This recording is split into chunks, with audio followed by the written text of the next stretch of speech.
All right, welcome back. This is another Heel Talk segment, and this one is special, y'all. We did one last week with Dr. Joe, and the Heel Talk segment is all about just having some free flow conversation. And sometimes we'll have a topic, sometimes we'll just free flow it. Today we do have a topic, and that topic is fatherhood. I am a proud father. I love being a father. I am also a fatherless child, but that didn't stop me from being a badass father. So in that sense, I wanted to bring two special guests into the space, into the building, to chop this up with me. I wanted to get their thoughts about being a father.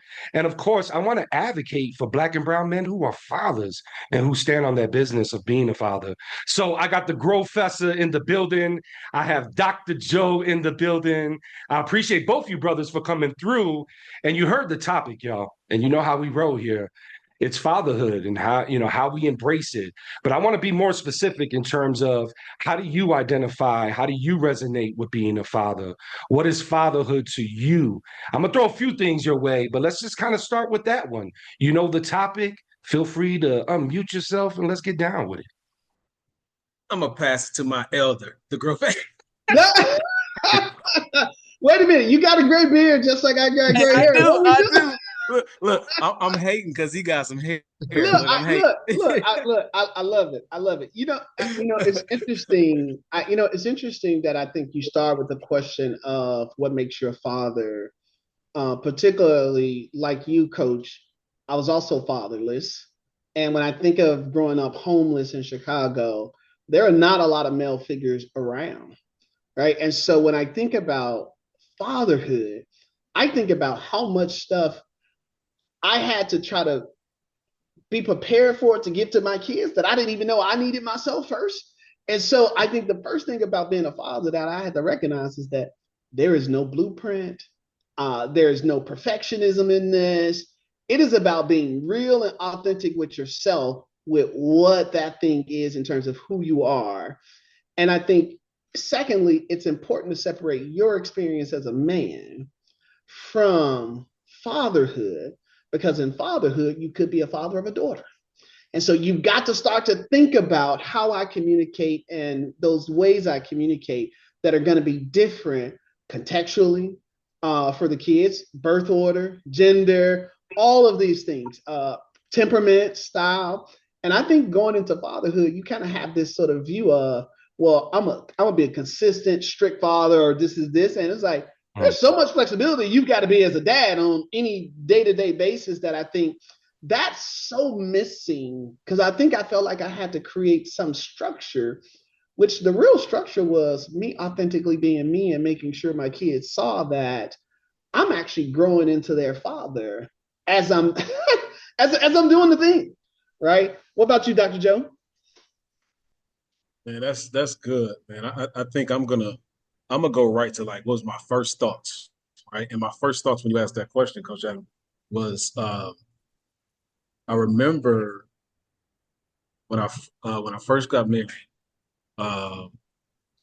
she told me, she said, I don't think you know this, but when we were dating, you used to talk about ready to be a father and wanting to be a father before you were talking about wanting to be a husband. And I didn't pay attention to that. I just was just, hey, I can't wait to have kids. And blah, blah, blah. I never was like, I can't wait to be a husband. I didn't do that. Right? And I think now that I'm transitioning from that marriage, what I've realized is that the way in which fatherhood looks to me is making sure that the conversations that I did not have when I was younger, I'm allowing it to happen with my sons. So what does that look like? I don't talk to my kids and say, hey, this is grown folks' business. You stay over there. Mm-hmm. Right? I don't do that. But I speak to them developmentally where they are. Yeah. But I think what's important is I'm honest with my kids. I ask them, hey, how you feeling? I apologize to my kids, right? Like, yeah. Because one of the things that happens when we, as a father, when you're going through it mentally, because what you say, Professor, as being a man and being a father, right? Two different things, right? Your experiences, right? So when I was just thinking about like how much impacts me as a man, and then I bring it to fatherhood, and I'm like snappy, blow up, or I like, and it's not even their fault, but it just happens to go down like that because of what I'm dealing with as a man. But fatherhood, once again, all the conversations I did not have, being open and honest with my kids. And I'm at a point right now where I don't care about nobody else. If my sons are happy, I'm okay. Yeah. Coach, the thing that I love that you said about that, if I jump in this, is it's almost the equivalent of driving while black. There's a part of that driving experience that as a man, you're going, wait, my sovereign humanity is that, like, you're talking to me like there's a part of that you want to push back on. But then if you remember some of these other hats you wear, it's like, okay, as a father, how might I guide my kid through this? And am I going to show up in this way that I would give them that guidance? And how do I actually communicate that tension between the two of, man, you talking to me like I'm a child, but I also got to think about how do I survive this encounter and that tension that we have to weigh. And so when you talk about being honest with your kids, sitting down, having those conversations, I tell my kids, guys, it's a struggle for me every time. But one of the things I try to think about doing is it better for me to survive this encounter, or is it not? And then I say to them, there's a part of this that doesn't even have me in terms of the decision making, because if the purpose is beyond me, whatever's going to happen in that interaction is going to happen in that interaction. So how do you as a parent communicate that to your kid, which is, I want you to think about survival, but I'm also teaching you how to make sure people respect the sovereignty of your existence, of your simple humanity. And those become complicated messages to sort of communicate. So when you talked about being authentic, authenticity is saying, look, there's multiple sides here. I want you alive all the time, but there's a time where you're also pushing and saying, but I also want you to stand up and defend yourself for what you feel like is right. And that is a hard thing to sort of communicate to kids, because they're trying to sort of go, when do I do this and when do I not do it? I'm like, I'm still learning when do I do it and when I not do it too. So I love how you talked about that authentic piece in there. I love both the takes, gentlemen. It made me think about, like, in both sides of whether fatherless or not, right? And how it's designed in us. And like Dr. Joe, I think when I was 9, I told my mom I wanted to be a father. Before I said I wanted to be like, back in that day, they were like, be a fireman, be a police officer, be a lawyer, be a doctor, right? I passed all those jobs and I said I wanted to be a father. And because I was always the one, when we went over to family's house, I played with all the youngins, right? Like I was always in that space, in that caring way. Then I think of the other side, and I wanted to tap into this with y'all a little bit. There's the victories of the father, which are always easy to accept and be like, man, I did my thing on that job. And then there's the letdowns. And I think with those letdowns comes the self-punishment. And I'll speak for myself, moments that I felt like I could have been better, a better father, right? But I was so conflicted as a human being at that time that father slipped out of my hands and out of my existence for a moment. And I stepped outside myself and I maybe did something that didn't, after the fact, when I was doing it, it was father. It was like, that's what a father does. But then I reflected after and I was like, that's not what a father does. Yeah. Have either one of you went through a situation like that? And if you have, can you share that and what it felt like? Yeah, Dr. Joe, I'm gonna pass it to you first this time. Hey, listen. Have I been through a situation like that? I mean, how many examples do you need, right? Yesterday.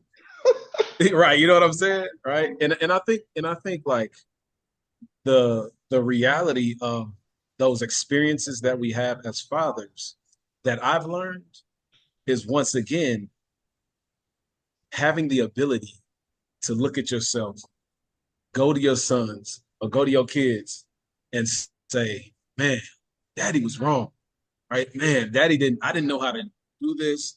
Every time I've been able to come to my kids and apologize, they just be like, we get it, daddy. It's cool, right? Like, they understand now. And my kids are 12 and 10, but I come to them and I apologize. And my goal is to minimize the amount of times that I have to keep going to apologize. I'll never stop apologizing if I do something, but how can I minimize the amount of times that I repeat the same offense over and over? That's my goal. So for me, that's how I think about that question.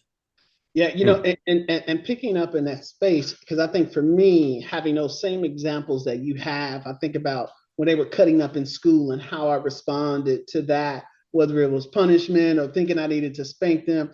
I remember waking up one day and was like, this ain't the solution to this. The solution to this is I need to figure out why he's cutting up there, why he feels it's okay to sort of standing in there. And I think that actually started a shift within me as a father, because when people say to me, what are your kids studying in college? What are your kids going to do after X, Y, and Z? I'm like, I don't know. It's up to them. My job is to be here for them on the journey, but I don't know what dream they got inside of them. So I didn't ever want to shape their dream to say, you should go and do this or you should go and do that. I'm of the perspective of, well, you tell me what it is that resonates with you. Like my daughter, who's a third year in college, and she was like, well, I want to be a therapist. And I was like, you know, therapists got to talk to folks, right? And she was like, ooh, I ain't really think about that. And so I'm like, look, I'm not saying you can't be a therapist, but you need to just sort of make sure you're thinking through that. And I think me changing sort of how I communicate with my kids to pull out of them what's in them, and then to take my own experiences and expertise and say, well, hey, I know this person if you'd like to be introduced, or hey, there's this camp thing if you want to do this. My son is interested. He's graduating high school in May and he wants to do a gap year. I've long thought that he should have taken a gap year, but I never had the conversation with him. So him arriving to that on his own, when he approached me about it, I said, son, I think this is amazing. I just got one requirement for you. I just need you to get a 40-hour-a-week job and I will support you in whatever way, Pat, because I want you to explore this space with a sense of a responsibility and accountability for yourself, not this space of, I got a year because my dad is going to cover it all.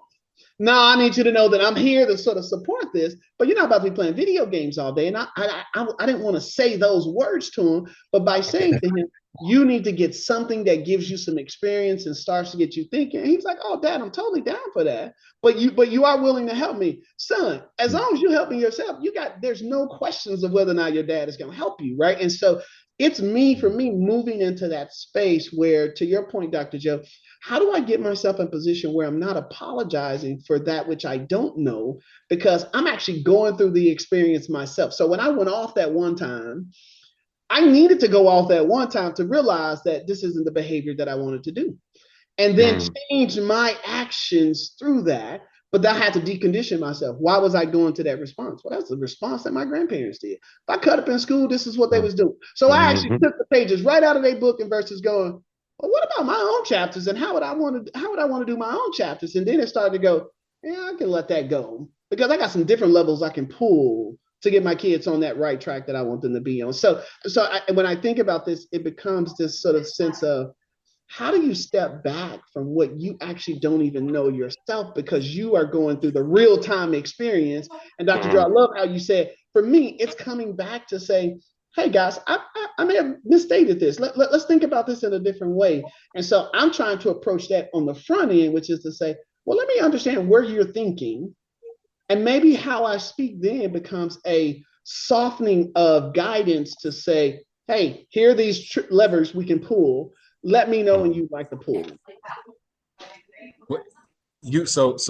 I love everything, and you said two things that really stood out to me. The first thing, and I'm going to make an assumption, correct me if I'm wrong, it sounds like you had an experience where you were, in a sense, scolding them one way, and then you said, wait, this ain't even what I'm supposed to be. Am I correct on that? That's right. Absolutely right. Was it a whooping? Was it a whooping? Fact. Yep. Fact. Man, all of that. So I'm gonna start there.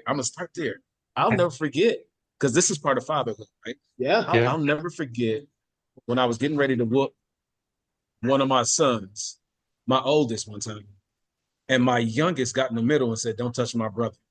Right? And they were like 6 and 4 years old, right? Around there. But then I remember I was getting ready to whoop my youngest, and the way that he looked at me, that was the last time. I was like, it was just this fear, like, what are you doing? Like, yes. I was like, oh, right. Yeah. And I was only giving whoopings because I got whoopings. That's right? Absolutely right. I didn't, you know what I'm saying? Yeah, exactly. And so, like, when you talk about that, how do we correct young people? The first thing that our kids specifically, the first thing I think about is, how do we correct ourselves? Right? we got to correct ourselves first, Yeah. right? And I think it can be it's difficult because I'm like, dang, this ain't working. I tried this ain't working. I took the game away. I said time out. And then I'm thinking like, well, time out. Black folks don't do no time out. What I'm talking about some time out, right? Like you going through all this stuff in your head, right? But I think the cool thing that when I look back is that it doesn't take a physical punishment to learn how to correct That's right. things that we don't want our children to do. And I think it's helped to I always want to instill a healthy fear, but not a fear of like my daddy about to beat the, you know what I'm saying? Yes. Think that your dad might do that. I'm not gonna actually do it, but like, no, my daddy don't play. Yeah. You know what I'm saying? So that's the first thing I wanted to throw out there. And then the other thing was when you talked about allowing our kids to experience. We don't have to give them, hey, do this because look at the data. This is where, like, let them know, hey, AI is big. Like, think about it. If you want to do that, cool. If not, that's Yeah. cool too, right? That's right. But allow them to have experiences and see what they gravitate to. Yeah. Yeah. Look, Coach, we're talking about who's helping you heal.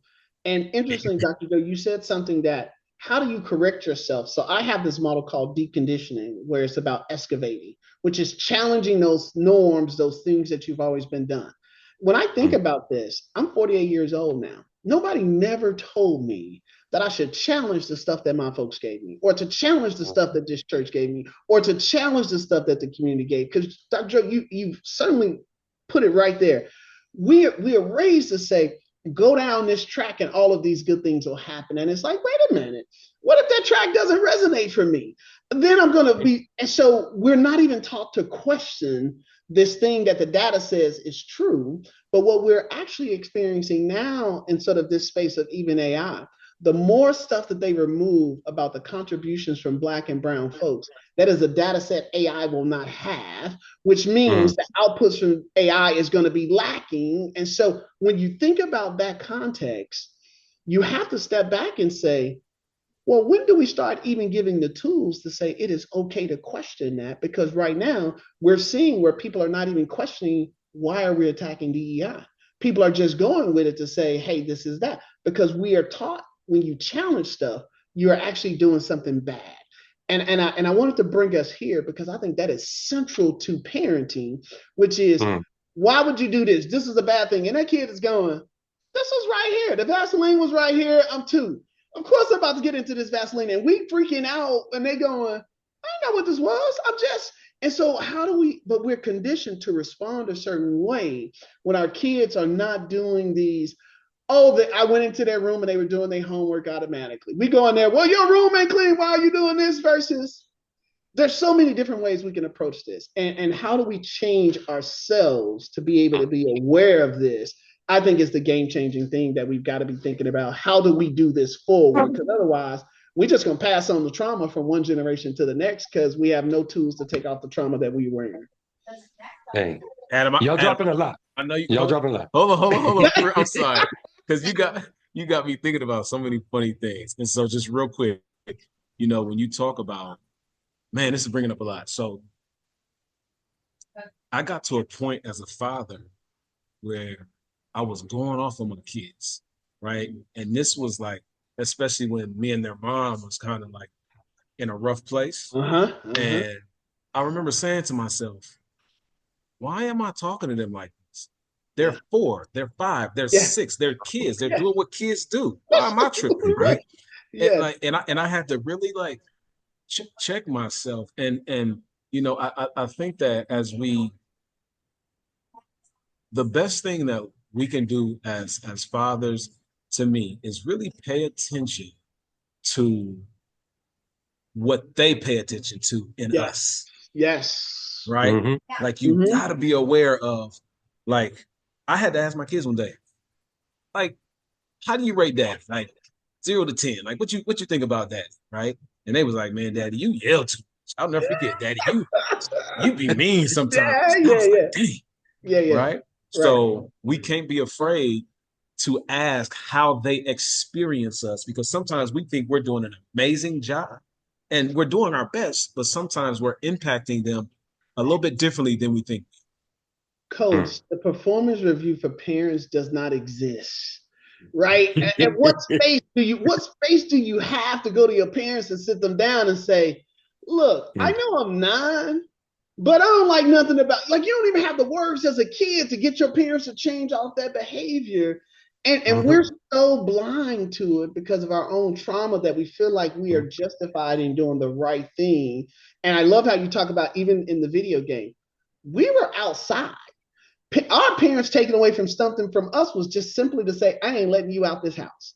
Because Yeah. here's the thing, the way we treat our kids about life in the house is what we experience. Because we played outside, they didn't let us play in the house like that. You weren't about to run on my plastic furniture. You weren't about to knock down my china, my silverware, right? All of these things. We don't have that stuff now, but when we see kids running in the house, hey, man, y'all better sit down. It's going, gosh, they 3-year-old, and they got their other 4 and 5-year-old cousins here. What are we expecting them to do inside? Because what we're not about to do is let them outside to just let all of that energy run. Because you know why? We don't want to go outside. The conditioning there is just totally awful in terms of that space, but we don't even give kids the space to give us that feedback. So, Dr. Joe, I've never asked my kids what will they grade me. I'm doing that this week. I'm totally doing that this week. Well, that's heel talk, right? That's why we're talking about this. And it's funny you mentioned that, Dr. Joe and Growfessor, because on Sunday I had a meal. I do Sunday meal at the table, just consistently with my family. And something compelled me to talk to my family about the patterns they're in. And so, I went one by one, and I did myself too. I'm across the board. And my middle son, as tactful as I was, it didn't land well for him. I could tell, right? And I recognize that. It's like the moment where you recognize, like, oh, I'm trying to help, but what am I doing here? Am I really helping? So I had to just stop my approach and say, look, I'm talking about patterns, but I'm really just telling you how much I love you. Yeah. He'll talk. Yeah. I love the shit out of you, and I want you to be healthy, right? And I think sometimes we can get, as fathers, captivated in what we saw done to us. And I held my mom at the highest regard, but it doesn't mean that she didn't have flaws as a That's parent. absolutely right. That's absolutely right. Human being, she's a bad motherfucker. Parent, she has some flaws, right? But I embraced all that because since I'm a fatherless child, mom's was pops. So she had double duty too. So in saying that, right, I think we're towards the end of our segment, and we got a few minutes here that we could play with. I want to wrap this up. I want to give our folks the heel talk moment here. And, we talked a little bit of how it resonates with us, how we identify as fathers. We talked about the disappointment, the letdown, the acknowledgement of some of our mishaps or moments where we misstepped, and we're recognizing that, right? And we know that there's a lot of fathers who are probably feeling what we are talking about, but they're not in the room with us talking about it, right? So for the folks, the fathers who are in that space of maybe reenacting what they've learned and it's not benefiting their relationship with their son or their daughter, right? And we're over here talking about like some great tips of how we can connect those dots and be better father and be better humans in that space for our children. Because right, there's that mixed identity. There's the fatherhood, then there's the manhood. And Dr. Joe, you and I talked about like the different levels that pour into us, and to a point where we forget who we are, almost like, damn, who are we now? Saying that, our fathers, tips, some heel talk tips. We got a few minutes here. I can give both of you each 2 minutes to kind of round your tips up, but give some tips here for our fathers who are maybe in that space, that stagnant space. And we want our Black and brown fathers to do better. Yeah. I think for me, and the thing that I would say to all brothers, all fathers, period, regardless of where you are in the landscape of wherever, the most important thing you can do for yourself that I think unlocks you as a father is to learn how to love yourself. If you struggle with telling yourself I love you, you're going to struggle telling somebody else you love them. If you struggle with being able to identify the good things you like about yourself, you're going to struggle seeing that from somebody else. So I would encourage every person who's listening to this, and particularly since we're addressing fathers, if you have something that is weighing on you and you're unsure of how to move that step forward, whether it's me, the Growfessor, Dr. Joe, Coach Mr. Adams, reach out to one of us, but reach out to somebody who can help you heal, because when you heal you end up healing all the things around you, which is how you show up in all these different spaces. I love that. I love that. You know, to your point, Professor, one of the things that I love about my relationship with my sons, is every time we get off the phone, every time I walk out the door, they walk out the door, they say, I love you, or I say I love you, right? And that's powerful, right? And what I never want to get lost in is you hear me say it, but you don't see my actions, so you can actually feel it, right? Mm-hmm. So I want to make sure that my actions are aligning with what I'm talking to them, right? So that's one of the first things. The other thing, second, I'm going to say, be mindful when you're getting mad at yourself. What does that mean? I used to get mad at my youngest. My youngest is Dr. Joe Johnson 2.0. He is me all the way. And I would be yelling and mad. Then I would be like, dang, that's me. He want to do it his way. He likes to get right up to the line. He's a habitual line stepper, right? Like he's a very logical, like, wait a minute, you're telling me to be quiet, Daddy, but God gave me a mouth. I'm like, bro, you don't shut your mouth. You know what I mean? Like, I'm like, but he's right, you know? And so be mindful when you're talking to yourself. Recognize when you're talking to you, right?